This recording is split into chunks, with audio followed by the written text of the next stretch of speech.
Salut tout le monde, on va regarder ensemble les problèmes sur l'angle maximal d'un pendule et aussi, dans la même vidéo, le problème sur la tension dans la corde d'un pendule parce que les deux problèmes portent sur la même mise en situation.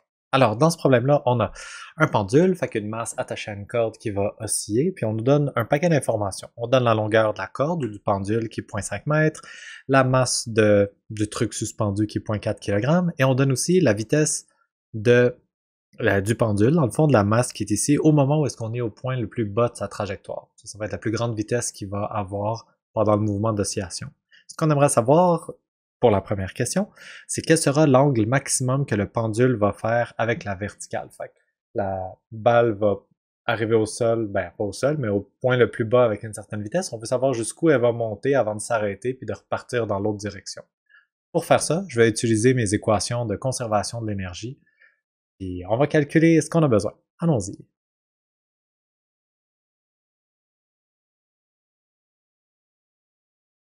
Alors, voici l'équation avec laquelle je préfère partir. Somme du travail non conservatif égale énergie finale moins énergie initiale. C'est quoi mon point initial puis mon point final? Ben, je vais décider que mon point initial est juste ici, par exemple. Fait que ça va être mon initial et je vais dire que mon final est ici. Ok, il va falloir que je regarde les trois termes de mon équation. Est-ce qu'il y a du travail non conservatif dans ce problème-là? Pour répondre à la question, je dois me demander quelles sont les forces qui agissent sur ma masse, et est-ce qu'il y a des forces là-dedans qui sont susceptibles de faire du travail non conservatif? Ici, il y a deux seules forces qui agissent sur ma masse. Il va y avoir le poids de la masse, donc la force gravitationnelle. Celle-là, elle fait jamais un travail non conservatif, elle fait un travail conservatif parce qu'on inclut l'effet de la gravité dans l'énergie potentielle gravitationnelle. Alors, le poids ne fera pas de travail non conservatif. La seule autre force qui est appliquée sur ma masse, c'est la tension dans la corde qui retient la masse. Cette force-là ne fera pas non plus de travail non conservatif parce que le mouvement de rotation de ma masse, ben, chaque petit déplacement est comme tangentiel à ce cercle et la force de tension dans la corde est tout le temps perpendiculaire au cercle, donc perpendiculaire au déplacement.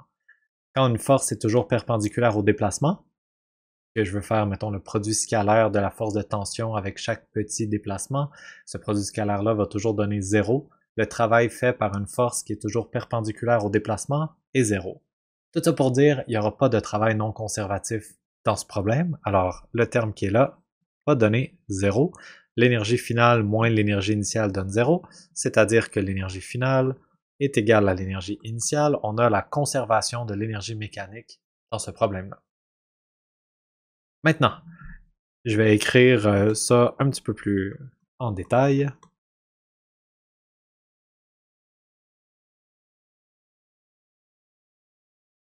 Et voilà, j'ai écrit en détail mon énergie initiale et mon énergie finale. Bon, par acquis de conscience, j'écris tout le temps les trois formes d'énergie. Énergie cinétique, potentiel gravitationnel, potentiel d'un ressort. Il n'y a pas de ressort dans ce problème-là. Alors, l'énergie potentielle du ressort va être 0 et initiale et finale. Maintenant, à mon point initial, est-ce que j'ai une vitesse? Ben oui, j'ai une vitesse, disons, initiale, parce que c'est la vitesse au moment que j'ai désigné comme le moment initial. Fait que la vitesse à ce moment-là, c'est 1,5 mètres par seconde. Ça veut dire que je vais avoir une énergie cinétique initiale. Pour l'énergie potentielle gravitationnelle, il faut que je sache si j'ai une hauteur plus grande que 0. Mais c'est moi qui choisis elle est où la hauteur h égale 0. Fait que je vais choisir, c'est mon choix. Quelqu'un pourrait mettre h égale 0 en haut, puis toutes les hauteurs seraient négatives. Ça serait tout à fait correct. Moi, je vais choisir qu'au point le plus bas du problème, moi, je vais choisir d'appeler ça h égale 0. C'est mon choix. Alors, ça, ce que ça va faire en sorte, c'est que initialement, puisque ma hauteur est égale à 0, j'ai choisi comme ça, mon énergie potentielle gravitationnelle initiale va aussi être égale à 0. Alors au début, je vais avoir seulement de l'énergie cinétique.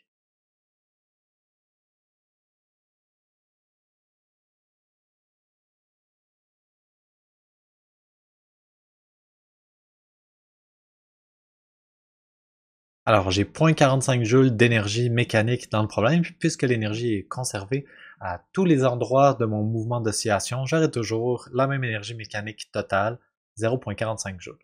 Dépendamment où est-ce que je me trouve, la répartition de cette énergie-là en énergie cinétique ou potentielle va changer, mais l'énergie mécanique totale va toujours rester pareille. Pour mon énergie finale, qu'est-ce qui se passe ici? Alors, j'ai pas d'énergie du ressort. Mon énergie potentielle gravitationnelle, ben, il va y en avoir parce que à la fin, j'ai une hauteur ici. Ça, c'est ma hauteur finale. Ben, j'ai une hauteur plus grande que 0, je vais devoir la calculer. Donc, j'ai une énergie potentielle gravitationnelle finale. Et pour qu'est-ce qui est de mon énergie cinétique finale, ce qu'il faut comprendre, c'est que quand je vais arriver au point le plus haut, c'est le moment où est-ce que ma masse va s'arrêter pour repartir dans l'autre direction. Fait qu'à l'angle extrême, l'angle maximum, ma vitesse est égale à 0. Donc, mon énergie cinétique est égale à 0. J'aurai seulement de l'énergie potentielle. Je vais utiliser la conservation de l'énergie pour déduire la valeur de la hauteur finale à laquelle ma masse va se trouver. Puis ensuite, je ferai un peu de trigonométrie pour déterminer la valeur de l'angle maximum. C'est parti!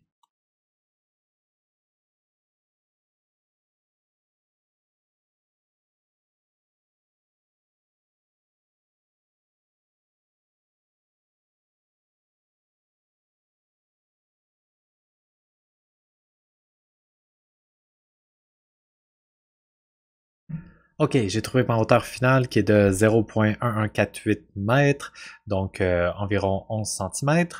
Est-ce que ça a du sens? Ben, ma corde mesure 50 cm, une hauteur finale de 11. Ça a du sens. Si j'avais obtenu une valeur plus que 0,5, j'aurais trouvé ça étrange, mais ça n'a pas été le cas. Là, je vais devoir utiliser cette hauteur-là pour calculer mon angle. Si je veux me tracer un triangle rectangle, parce qu'on aime donc ça, les triangles rectangles,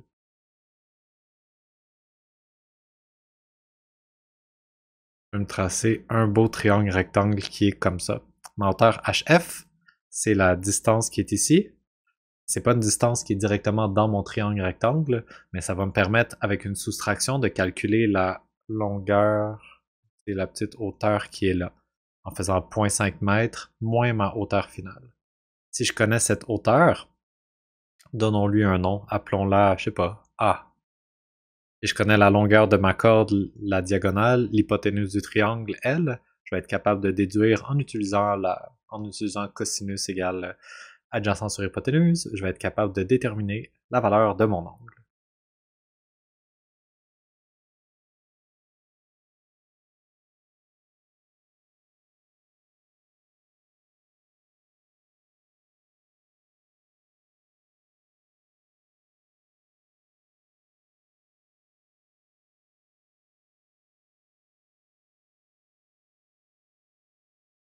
Et voilà, on a trouvé la valeur de notre angle maximum, 39,61 degrés. Je vous ai marqué, dans mon logiciel de calcul que j'utilise pour faire mes calculs, tout est toujours en radians. Alors quand j'ai fait mon Arcos, ça donnerait un angle en radians. C'est pour ça que j'ai multiplié par 360 sur 2pi. Si votre calculatrice est en degrés, vous n'avez pas besoin de faire ça. Le cos-1 va donner directement la bonne réponse.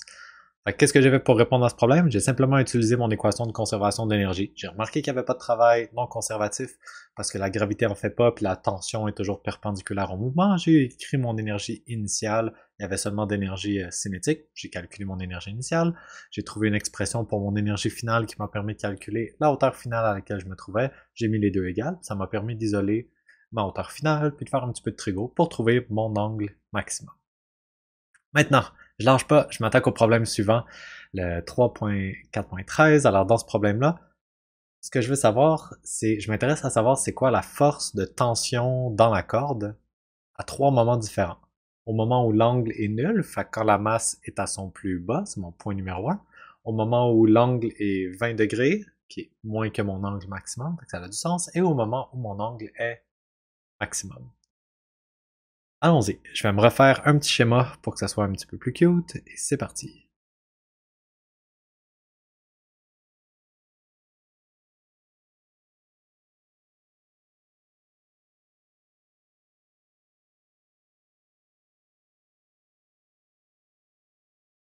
Alors, voici mon problème pour la question suivante. J'ai mis la situation A, B et C à des angles différents. Pour le A, on est à 0, ensuite à 20, ensuite à l'angle maximum.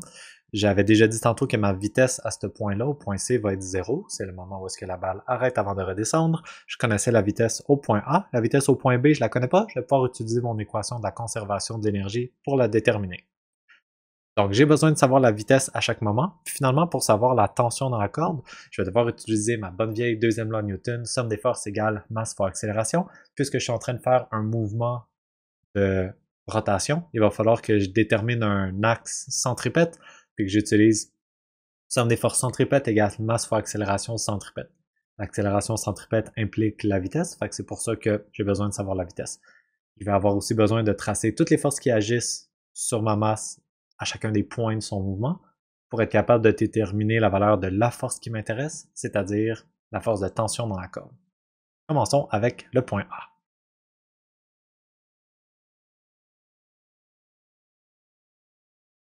Alors, au point A, je connais déjà la vitesse, ça c'est réglé. Je vais maintenant écrire ma deuxième loi de Newton.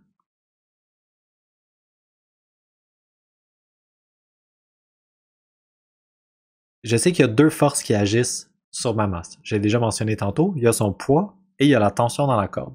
Fait que de la façon la plus générale au monde, je vais écrire la composante centripète du poids plus la composante centripète de la tension est égale à la masse fois l'accélération centripète.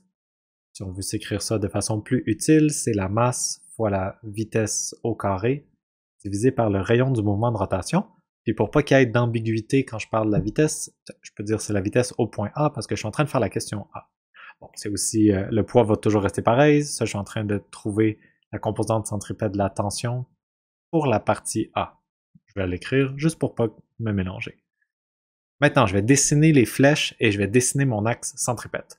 Le centre de la rotation est toujours ici. Ça, c'est le centre. Alors, mon axe centripète va pointer en direction du centre de la rotation. Ça, c'est mon axe centripète, comme l'axe X ou l'axe Y. Quelles sont les deux forces qui agissent sur ma masse? Il y a son poids, qui est une force directement vers le bas, et il y a la tension dans la corde qui va suivre la corde. C'est mes deux forces.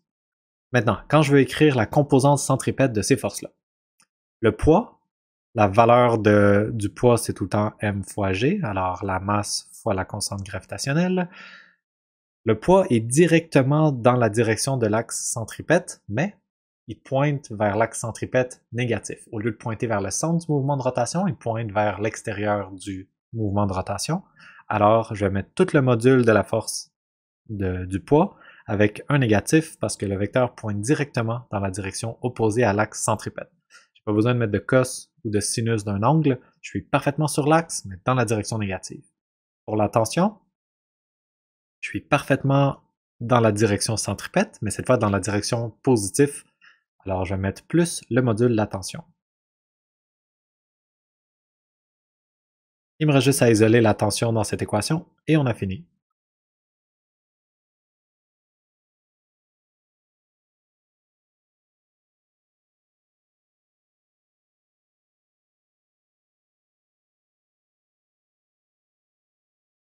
Et voilà, on a la tension au point A, on a réussi. On va attaquer le point B. Qu'est-ce qui se passe au point B?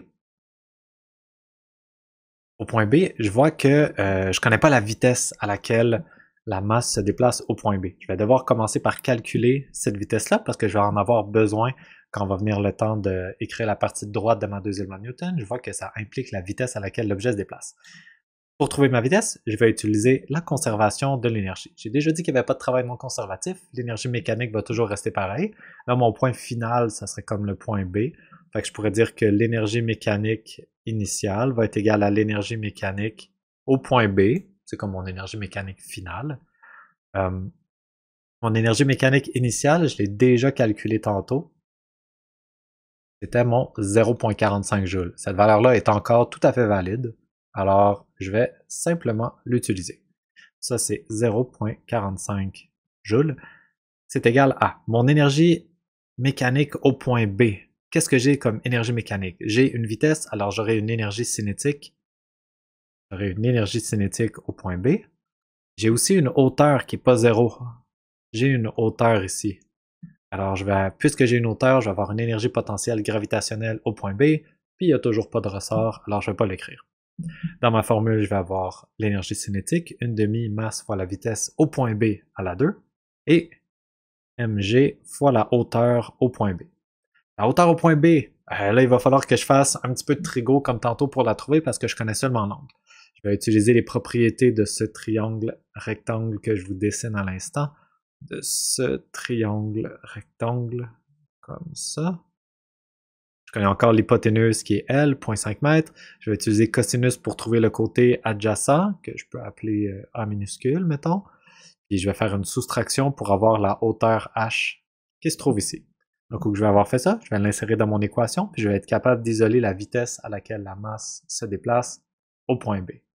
Allons-y.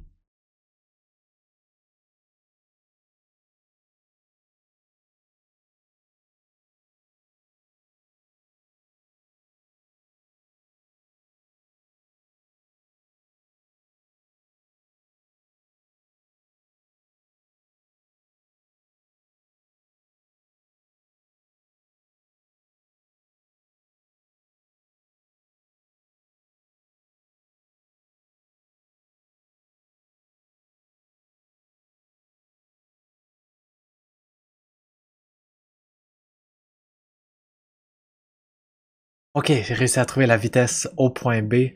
Est-ce que cette vitesse a du sens? Ben oui, elle est un petit peu moins élevée que la vitesse de 1.5 mètres par seconde qui était là, ce qui est raisonnable puisqu'on a gagné une certaine hauteur, alors on a perdu un peu de vitesse. Alors, ma prochaine étape va consister à utiliser la deuxième loi Newton. Comme j'ai fait dans la partie précédente du problème, je vais devoir tracer les forces ressenties par ma masse, puis utiliser ma deuxième loi de Newton pour déterminer la valeur de la tension dans la corde. Quelles sont les deux forces ressenties par ma masse au point B? Il y a encore le poids qui est directement vers le bas. Et il y a la tension dans la corde qui est en direction de la corde. Mon axe centripète pointe vers le centre du mouvement de rotation, alors il pointe dans cette direction-là. Mon axe centripète, il va être comme ça ici. Quand je vais vouloir écrire ma deuxième loi Newton, je vais avoir besoin de la composante centripète de chacune de mes forces. Allons-y.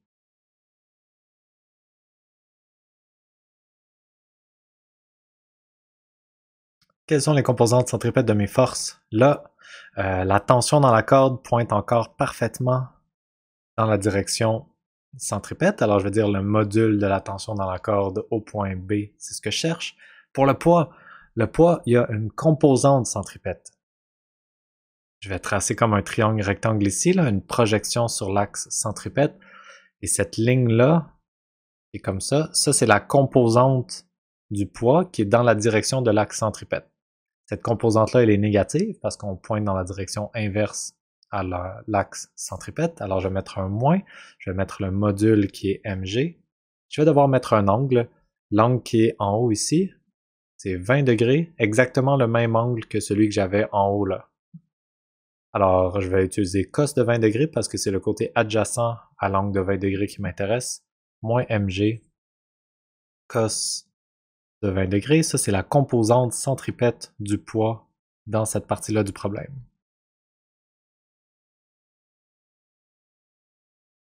Maintenant, j'ai toutes les informations nécessaires sauf la tension.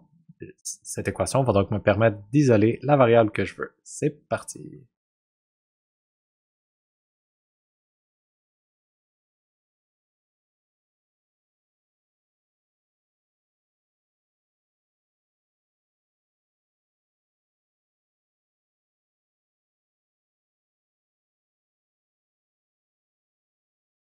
Et voilà, j'ai réussi à trouver la valeur de la tension dans la corde au point B. On y est presque, il nous reste juste à faire le C. Qu'est-ce qui se passe pour le C? Je connais la valeur de la vitesse, fait qu'au moins j'aurais pas cette partie-là à faire. Je vais encore utiliser l'équation somme des forces centripètes égale masse fois accélération centripète, sauf que cette fois-là, puisque la vitesse du mouvement de rotation est 0, ce que je vais pouvoir dire, c'est que l'accélération centripète va devoir être 0.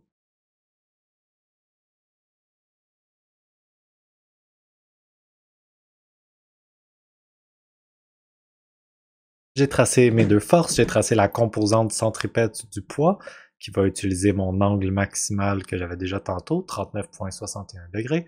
Alors, je vais utiliser ma deuxième loi de Newton en demandant que la vitesse du mouvement de rotation soit nulle, puis je vais être capable d'isoler ma tension dans la corde.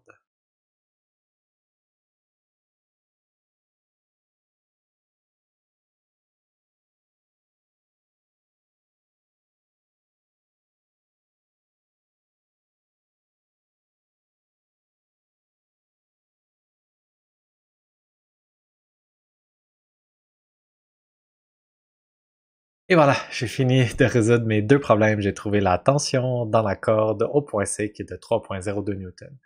Fait que ma stratégie pour cette partie-là du problème, ça a été d'utiliser la deuxième loi de Newton, somme des forces centripète égale masse fois accélération centripète. Je dessine à chaque fois mon axe centripète, je dessine les deux forces que ressent mon objet. Je vais écrire la composante centripète de chacune de mes deux forces, en n'oubliant pas de prendre le cosinus de l'angle pour le poids quand c'est nécessaire. Puis pour l'autre partie de l'équation, j'ai besoin de connaître la vitesse de ma masse à chacun des 3 points. Donc, pour la vitesse qui était inconnue, j'ai utilisé mon équation de conservation de l'énergie mécanique pour déduire la vitesse de la masse au point B. Après ça, j'ai mis mes chiffres et j'ai fait mes calculs et on a trouvé nos réponses. Merci d'avoir écouté. J'espère que c'était clair comme explication.